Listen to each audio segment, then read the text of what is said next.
The 2015 film The Revenant most recently popularized the lives and characters of the proto-Wild West, or the era of the fur trappers and the mountain men.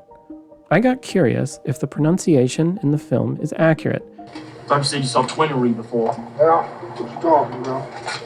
And if there are any clues to the true accents of this period hidden among the handful of written narratives from the time. As it turns out, there are.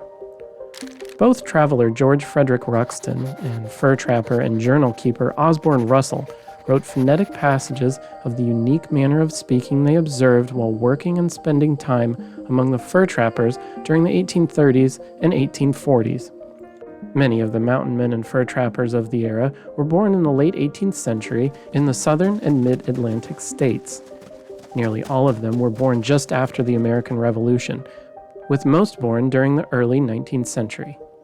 This suggests that they would have had a late version of a colonial American accent. The following is my interpretation of the phonetic pronunciation of a dialogue in Osborne Russell's manuscripts, which were later edited and published in the 1914 book Journal of a Trapper.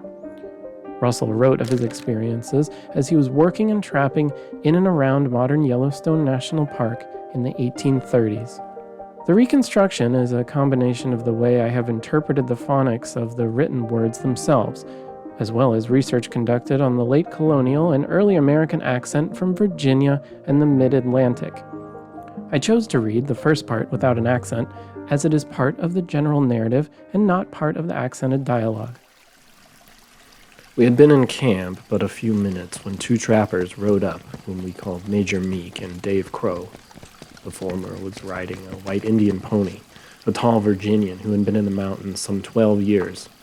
On dismounting, some blood was discovered, which had apparently been running down his horse's neck and dried on the hair. He was immediately asked where he had been and what was the news. "News!" exclaimed he. "I have been, me and Dave, over on Pryor's Fork, to set our traps and found old Benj Johnson's boys there just walking up and down them streams with their hands on their hips, gathering plums. They gave me a tilt and turned me a somerset or two, shot my horse 2 she-bit in the neck, and sent us heels over head in a pile together, but we raised a runnin'. Gabe, do you know where Pryor leaves the cut bluffs going up it?" "Yes," replied Bridger. "Well, after you go out of the hills on the right-hand fork, there's a scrubby box elders about 3 miles up the creek to where a little right-hand spring branch puts in with lots of slivers of plum trees about the mouth of it, and some old beaver dams at the mouth on the main creek. Well, sir, we went up there and set yesterday morning. I set 2 traps right below the mouth of that little branch, and in them old dams, and Dave set his down the creek a piece. So after we had got our traps set, we cruised round and ate plums a while. The best plums I ever saw is there. The trees are loaded and breaking down to the ground with the finest kind, as large as pheasants' eggs and sweet as sugar. No wonder them rascally savages like that place so well. Well, sir, after we had it what plums we wanted, me and Dave took down the creek, and I stayed all night on the little branch in the hills. And this morning started to our traps. We came up to Dave's traps, and in the first there was a 4-year-old spade. The next was false licked. Went to the next, and it had a cut foot, and none of the rest disturbed. And then we went up to mine, to the mouth of the branch. I rode on 5 or 6 steps ahead of Dave, and just as I got opposite the first trap, I heard a rustling in the bushes.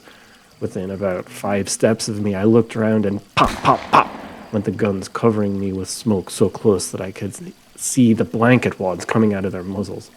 Well, sir, I wheeled, and a ball struck 2 she-bit in the neck and just touched the bone, and we pitched heels over head, but 2 she-bit raised a running, and I on his back, and the savages just squatting and grabbing at me.